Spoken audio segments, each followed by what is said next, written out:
Let's get to, I think this is the biggest news. It's not the Mavs. This was Arch Manning committing to the Texas Longhorns. Let's discuss it with Chip Brown, Longhorns insider on the Diamond Factory hotline. Chip, good morning. Thanks for joining us. How did the Longhorns get this done? Well, Steve Sarkisian has been recruiting Arch Manning since I think the kid could walk. So,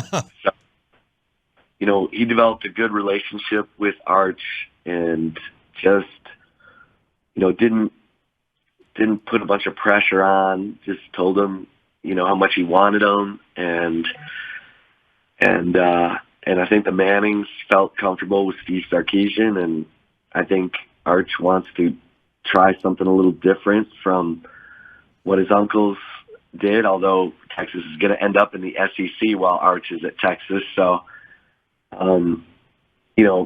Steve Sarkisian deserves the credit for building that relationship.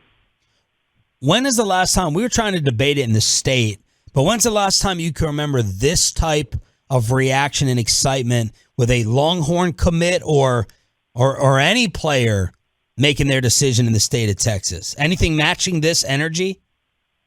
Probably Vince Young, in 2002. I mean, he was the number one rated recruit in the nation. Arch Manning is the number one rated recruit in the nation for 2023.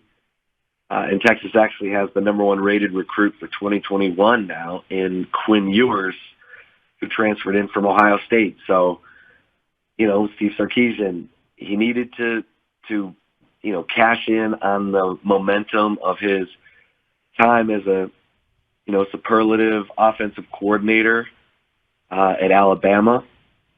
And now we're seeing it because you go 5-7, it's awful. 6-game losing streak, longest in the program's history since 1956.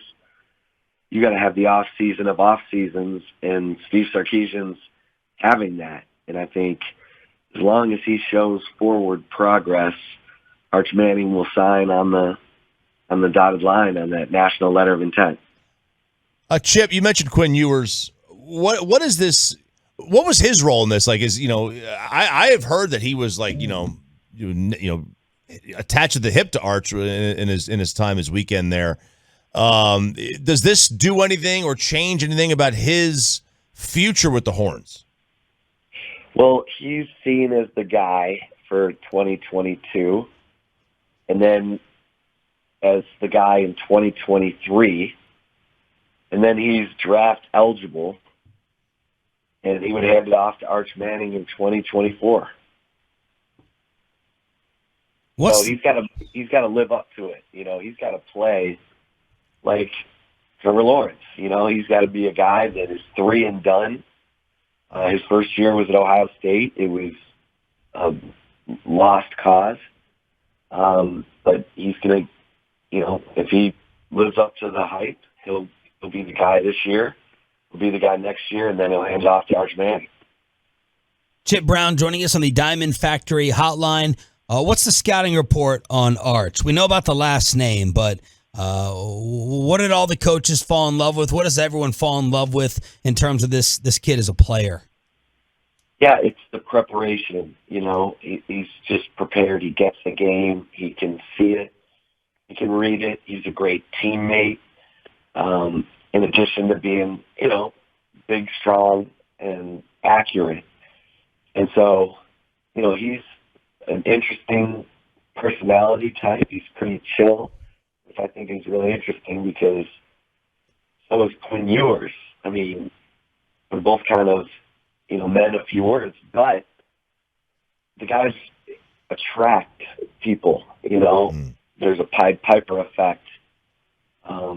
The top skill talent, the best offensive linemen, the best running backs want to play with a great signal caller. And so Arch Manning is a guy who's seen as, someone who can bring in a lot of talent with him. And Steve Sarkisian's hoping that's the case.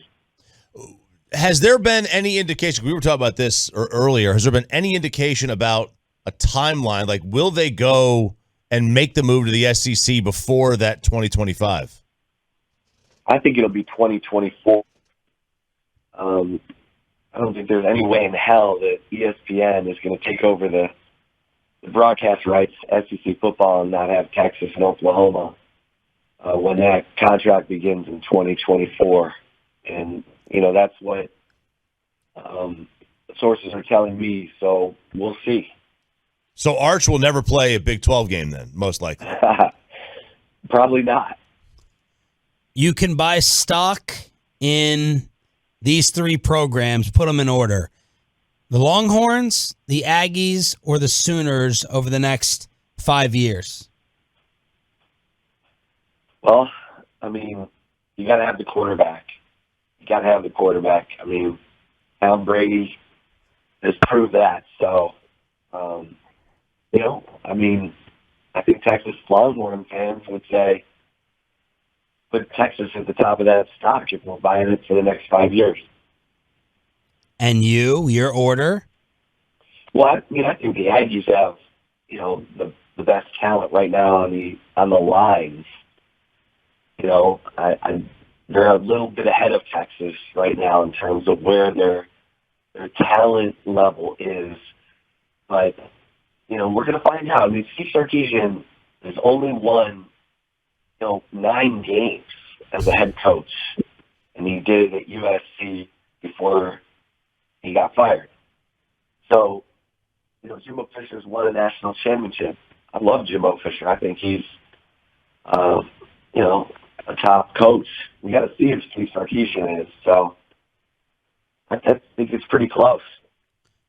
Chip, thank you for the time, man. We appreciate it, and enjoy the rest of the off season and this story that's absolutely dominating and exciting. We appreciate it. Okay, take care.